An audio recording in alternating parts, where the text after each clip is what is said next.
జాలము అంటే వల అని అర్థం.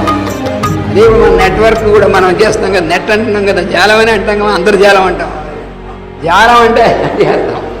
అందుకని గుణజాలము అంటే గుణములతో అల్లినటువంటి ఒక వల. దాని అందు జీవులు చేపల వలె చిక్కి ఉంది. ఆయన ఏం చేస్తున్నాడు, ఒక వల తయారు చేశాడు గుణములతో. దైవీ హేష గుణమయ్యి అని అడిగినా చెప్పుకున్నాం కదా. గుణములతో కూడినటువంటి ఒక వల తయారు చేసి ఆ వల విసురుతున్నాడు. ఆ వల్ల పడిన వాళ్ళందరూ ఎవరు? మనమే, జీవులు. చేపల వలె చిక్కి ఉందరు. ఈ త్రిగుణములను సమ్మిశ్రమంలో ఎన్ని విధములుగా ఉండును అనే విషయము బ్రహ్మకు కూడా తెలియదు అన్నాడు. మనకి సృష్టి అంతా కూడా ఆ బ్రహ్మగారి ద్వారానే అవుతూ ఉంటుంది. దేనివల్ల అవుతోంది? త్రిగుణముల యొక్క అల్లిక వల్ల. అంటే ఏమిటంటే, మనం ఎంతమంది మానవులను తీసుకుంటాం, మిగతా బట్టి సరే మానవులు పోనీ ఆ మానవుల్లోనే మన భారతదేశంలో ఉన్నవాళ్ళు తీసుకుందాం. ఉంటే అసలు మొత్తం సృష్టిలో ఉన్నటువంటి గుణాలు మూడే ఉన్నాయి కదా.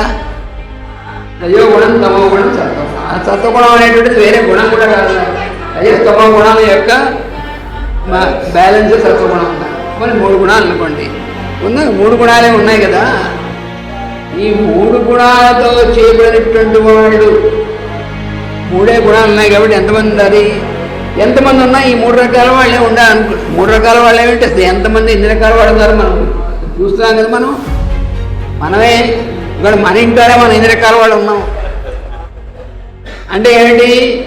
ఈ గుణం ఎన్ని పాళ్ళు, ఈ గుణం ఎన్ని పాళ్ళు, ఈ గుణం ఎన్ని పాళ్ళు, ఇలాగా ఈ పాళ్ళ తేడాతో సమ్మిశ్రమం, గుణముల యొక్క సమ్మిశ్రమం అంటే కాంబినేషన్.